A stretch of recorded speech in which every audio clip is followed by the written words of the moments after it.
வணக்கம். இது crime time. நான் நந்தா. பிரபல யூடியூபர் டிடிஎஃப் வாசன் ஸ்னேக் பாபுவாக மாறி தனது கழுத்தில் பாம்பை சுற்றி கொண்டு உலா வந்து சர்ச்சையில் சிக்கியிருக்கிறார். உரிய அனுமதி பெற்று பாம்பை வளர்த்து வருவதாக கூறினாலும் அதை துன்புறுத்திய புகாரில் நடவடிக்கை பாயுமா? யூடியூபர்கள் பலர் லைக்ஸ் வரையில் வில்லங்கமான செயல்களில் ஈடுபடும் நிலையில் சர்ச்சையில் சிக்குவதற்கென்றே வித்தியாசமான செயலில் டிடிஎஃப் வாசன் ஈடுபடுகிறாரோ என்று நினைக்க தோன்றும் காட்சிகள் தான் இது. பாம்பு என்றால் படையே நடுங்கும் என்ற சொலவாடைக்கு மத்தியில் பாம்பை பப்பி என்று அழைப்பதும் அதற்கு பாலூட்டி சீராட்டுவேன் என்று கொஞ்சுவதும் அக்கப்போரின் உச்சகட்டம் என்று நெட்டிசன்கள் கலாய்த்துள்ளனர். சினிமாவில் நடித்து பிரபலமாவதை விட சர்ச்சையின் நாயகனாக வாசன் பிரபலமாகியிருக்கிறார். அவருக்கு கடிவாளம் போடப்படுமா? பிரபல யூடியூபரான டிடிஎஃப் வாசன் அதிவேகமாக பைக் ஓட்டி சாகசம் செய்து தனக்கென ஒரு ரசிகர் பட்டாளத்தை கொண்டுள்ளார். அளவுக்கு மீறிய அலப்பறையால் அவ்வப்போது சர்ச்சையில் சிக்கி கைது நடவடிக்கைக்கும் ஆளாகியுள்ளார்.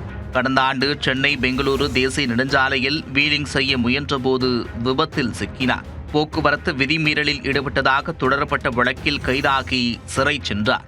அடுத்ததாக சென்னையிலிருந்து திருச்செந்தூருக்கு காரில் சென்றபோது செல்போனில் பேசியபடி டிரைவிங் செய்த வழக்கிலும் கைதாகி ஜாமீனில் வெளியே வந்தார். திருப்பதி ஏழுமலையான் கோவிலில் பக்தர்களை பிராங்க் செய்யும் வகையில் வீடியோ வெளியிட்டு கண்டனத்திற்கு ஆளாகியுள்ளார். தொடர்ந்து வித்தியாசமாக செய்கிறேன் என்ற பெயரில் கோக்குமாக்கு வேலையில் ஈடுபட்டு வம்படியாக சர்ச்சையில் சிக்குவதையே டிடிஎஃப் வாசன் வாடிக்கையாக வைத்துள்ளார் என்று நெட்டிசன்கள் விளாசி உள்ளனர். வடிவேலு பாணியில் அது போன மாதம், இது இந்த மாதம் என்ற ரேஞ்சில் தற்போது தனது கழுத்தில் பாம்பை சுற்றி கொண்டு பிரச்சனையை விலை கொடுத்து வாங்கியிருக்கிறார்.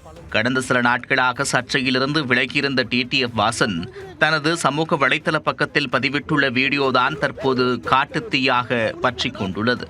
மலைப்பாம்பு ஒன்றை கழுத்திலும் கையிலும் சுற்றி கொண்டு பொதுவெளியில் உலாவிய வாசன் காரில் பயணம் செய்தபடி அதனுடன் கொஞ்சி குலாவியிருக்கிறார்.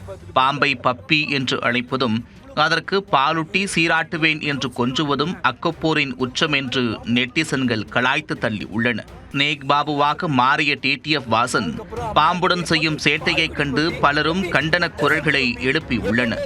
இது சர்ச்சையாக பார்க்கப்படும் என்று தெரிந்துதான் உரிய அனுமதி பெற்று வீடியோவை வெளியிட்டுள்ளதாக டிடிஎஃப் வாசன் விளக்கமளித்துள்ளார்.